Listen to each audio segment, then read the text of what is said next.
पछिल्लो 24 घण्टामा 554 जनामा कोरोना भाइरसको संक्रमण पुष्टि। अब काठमाडौँबाट इन्डोनेसियाको जकार्तामा सीधा हवाई उडान। संविधान सभा सदस्य परिषदले भन्यो संसद विघटन निरङ्कुश कदम। संसद विघटन असंवैधानिक भन्नेहरूलाई प्रधानमन्त्रीको आग्रह, एकपटक संविधान पढ्नुहोस्। गोरखा नगरपालिकाले पृथ्वी जयन्ती 3 दिन मनाउने, पुस 27 गते बिदा। मेलम्चीको पानी वितरणको तयारी अन्तिम चरणमा। त्रिभुवन विमानस्थलबाट डिजेल बस हटाइँदै वायु सेवा कम्पनी असन्तुष्ट। लुम्बिनी चिनी उद्योगले तिर्यो उखु किसानको बक्यौता रकम। माघदेखि काठमाडौँ उपत्यकाका विद्यालयहरू पनि खुल्ने। आज शनिबार पनि बैंकहरू खुल्ला राख्न राष्ट्र बैंकको निर्देशन। कृपया पूरा जानकारी पाउन भिडियोलाई अन्तिमसम्म हेरेर साथ दिनुहोला। आजको समाचार सुरु गरौँ कोरोना भाइरस संक्रमणबाट। पछिल्लो 24 घण्टामा थप 554 जनामा कोरोना भाइरसको संक्रमण पुष्टि भएको छ।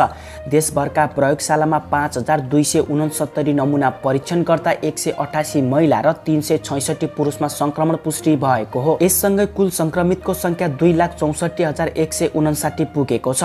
उनीहरूमध्ये 2,57,229 जना संक्रमण मुक्त भएका छन् भने 1909 जनाको मृत्यु भएको स्वास्थ्य तथा जनसङ्ख्या मन्त्रालयले जनाएको छ। हाल देशभर 5021 सक्रिय संक्रमित रहेका छन्। उनीहरूमध्ये 1561 जनाको होम आइसोलेसनमा छन् भने 182 जनाको आइसियु र 37 जनाको भेन्टिलेटरमा उपचार भइरहेको छ। आज शनिबार पनि बैंकहरू खुल्ला राख्न राष्ट्र बैंकले निर्देशन दिएको छ। दोस्रो त्रैमासको अन्तिम शनिबार भएका कारण राजस्व सङ्कलनका लागि बैंकका काउन्टर तथा शाखा कार्यालय खुल्ला राख्न राष्ट्र बैंकले भनेको हो। राष्ट्र बैंकको निर्देशनपछि राजस्व लिने सबै बैंकका शाखा कार्यालय तथा काउन्टरहरू आज शनिबार पनि खुल्ला रहने भएका छन्। केही बैंकहरूले शुक्रबार नै सूचना प्रकाशन गरेर आज दिउँसो बैंक खुल्ला रहने जानकारी दिइसकेका छन्। कोभिड-19 को जोखिम घट्दो पाइएपछि काठमाडौँ उपत्यकाका सामुदायिक तथा निजी विद्यालय पनि स्वास्थ्य सुरक्षा मापदण्ड पालना गरी आउँदो माघदेखि क्रमशः खुल्ने भएका छन्। गत चैतदेखि बन्द रहेका विद्यालय शैक्षिक सत्रभरि नै नखुल्दा विद्यार्थीमा नकारात्मक प्रभाव पर्न सक्ने विश्लेषण सहित यहाँका विद्यालयले सम्बन्धित निकायको समन्वयमा प्रत्यक्ष कक्षा सञ्चालनको तयारी गरेका हुन्। अनलाइन तथा रेडियो टेलिभिजनमा आधारित वैकल्पिक माध्यमको पढाइ प्रभावकारी नभएकाले पनि विद्यालय खोल्न दबाव परेको हो। कोरोना जोखिम कम भएका काठमाडौँ उपत्यका बाहिरका अधिकांश स्थानमा विद्यालय गत मङ्सिरदेखि स्थानीय तहको अनुमतिमा सञ्चालनमा आएका थिए। ती विद्यालयमा संक्रमित शिक्षक वा विद्यार्थी देखिए पनि केही साताको बन्दपछि पुनः सञ्चालन पनि गरिएको छ। हाल देशभर दैनिक करिब 500 र काठमाडौँमा 200 को हाराहारीमा संक्रमित देखिएका छन्। पश्चिम नवलपरासीको सुनबल स्थित लुम्बिनी चिनी उद्योगले उखु किसानहरूलाई भुक्तानी गर्नुपर्ने सबै रकम बैंक खातामा जम्मा गरेको छ। किसानलाई भुक्तानी गर्नुपर्ने रकम भुक्तानी नगरेको भन्दै गत पुस 16 गते प्रहरीले उद्योगी मनोज अग्रवाललाई वीरगञ्जबाट नियन्त्रणमा लिएको थियो। प्रहरीले नियन्त्रणमा लिएपछि एक साताभित्रै किसानलाई दिनुपर्ने रकम बुझाउने लिखित प्रतिबद्धता पछि उनी 17 गते तारिकमा छुटेका थिए। अग्रवालले लिखित प्रतिबद्धता गरे अनुसार भुक्तानी दिनुपर्ने सबै रकम बैंकमा जम्मा गरेका छन्। अग्रवाल प्रहरी नियन्त्रणमा परे लगतै उद्योगले किसानहरूको भुक्तानी सुरु गरेको थियो। पश्चिम नवलपरासीका प्रमुख जिल्ला अधिकारी सागरमणि पाठकका अनुसार उद्योगले करिब 700 किसानको 2 वर्ष अघिदेखिको 7 करोड 80 लाख रुपियाँ तिर्न बाँकी रहेको छ। पहिलो चरणमा उद्योगले खातामा 3 करोड 80 लाख रुपियाँ जम्मा गरेको छ। भुक्तानी दिनुपर्ने 4 करोड रुपियाँ नेपाल राष्ट्र बैंक आदर्श नगर वीरगञ्ज शाखामा रहेको रकम मध्येबाट तिर्ने भने अग्रवालले प्रशासन कार्यालयमा बैंक स्टेटमेन्ट बुझाएका छन्। काठमाडौँ उपत्यकामा मेलम्चीको पानी ल्याउन पुनः परीक्षण गर्ने तयारी भइरहँदा पानी वितरणका लागि आवश्यक तयारी अन्तिम चरणमा पुगेको छ। मेलम्ची खानेपानी विकास समितिले पानी पुनः परीक्षणको तयारी गरिरहँदा आयोजना कार्यान्वयन निर्देशनालयले अधिकांश स्थानमा नयाँ र कतिपय स्थानमा पुरानो पाइपबाट वितरणका लागि तयारी अगाडि बढाएको बताएको छ। निर्देशनालयको जिम्मेवारी सुन्दरी जलमा पानी झरेपछि उपत्यकामा सामुदायिक वितरण गर्न पूर्वाधार तयार गर्ने भएकाले त्यसको काम भइरहेको निर्देशनालयले जनाएको छ। निर्देशनालयको अनुसार धेरै काम सकिए पनि अहिले बाँकी काम भइरहेको छ। पाइप निर्माण भएका ठाउँमा नयाँ र नभएका स्थानमा पुरानो पाइपबाटै पानी वितरण गर्ने योजना रहेको छ। गोरखा नगरपालिकाले 279औं राष्ट्रिय एकता दिवस तथा पृथ्वी जयन्ती 3 दिनसम्म विभिन्न कार्यक्रम गरी मनाउने भएको छ। कार्यक्रम सम्पन्न गर्न नगरपालिकाले नगर प्रमुख राजन राज पन्तको संयोजकत्वमा 279औं सदस्यीय समिति गठन गरेको छ।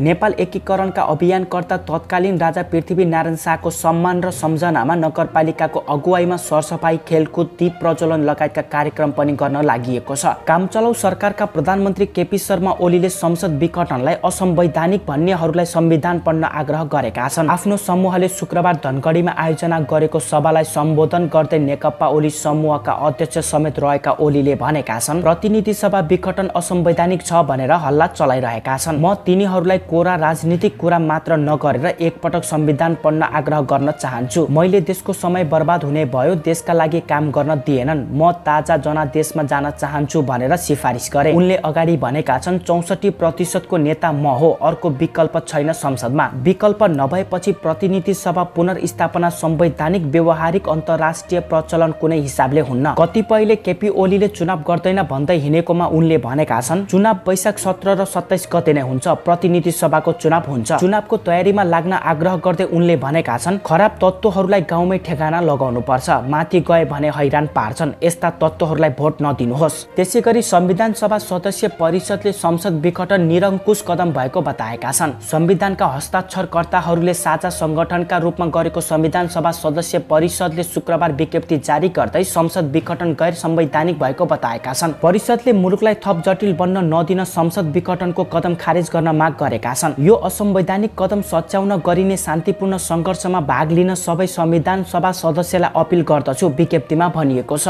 अब काठमाडौँ र इन्डोनेसिया सिधा उडानबाट जोडिने भएको छ। त्यसका लागि इन्डोनेसियाको राष्ट्रिय ध्वजावाहक वायु सेवा कम्पनी गरुणा इन्डोनेसियाले राजधानी जकार्ताबाट काठमाडौँका लागि सिधा उडान गर्न लागेको हो। सोही प्रयोजनका लागि कम्पनीले नेपालमा सोसाइटी इन्टरनेसनल ट्राभल सर्भिसलाई सोसाइटी इन्टरनेसनल ट्राभल सर्भिसकी सञ्चालक विभाग प्रमुख संगीता रैनियारका अनुसार आगामी जुन जुलाईबाट गरुडा इन्डोनेसियाले इन्डोनेसियाको राजधानी जाकार्ता स्थित सोही कर्नो हट्टा इन्टरनेसनल विमानस्थलबाट त्रिभुवन विमानस्थलमा सिधा उडानको योजना बनाएको छ। सरकारले त्रिभुवन विमानस्थलभित्र टर्मिनल भवनबाट हवाईजहाजसम्म लैजाने र अवतरणपछि टर्मिनल भवनसम्म ल्याउने डिजेल र्याम्प बस हटाउने योजना बनाएको छ। सोही अनुसार प्राधिकरणले सबै वायुसेवा कम्पनीलाई पत्र समेत काटेको छ। पत्रमा डिजेल बस हटाएर त्यसको साटो विद्युतीय बसको प्रतिस्थापना गर्ने उल्लेख भएको छ। प्राधिकरणले कम्पनीहरूसँग रहेको मौजुदा बसको प्रदूषण नाप जाँच, हरेक सवारीको सिट संख्या, खरिद भएको वर्ष, सवारीको प्रकार समेत खुलाइ प्राधिकरणमा पठाउन पत्राचार गरेको छ। प्राधिकरणको यो योजनाबाट वायु सेवा सञ्चालकहरू पनि बिचकिएका छन्। खास गरी कोरोना भाइरसको महामारीबाट माथि उठ्न नसकेका वायु सेवा कम्पनीलाई अतिरिक्त भार पार्ने गरी आएको योजना कार्यान्वयन गर्न समेत असम्भव हुने कम्पनीहरूको भनाइ रहेको छ। वायु सेवा सञ्चालक संघका अध्यक्ष क्याप्टेन रामेश्वर थापाले कोरोना महामारीमा 17 अर्ब 50 करोड भन्दा माथिको आमदानी गुमाएका वायु सेवा कम्पनीले करोडौं बस खर्च गरी नयाँ ल्याउन नसकिने उल्लेख गरेका छन्।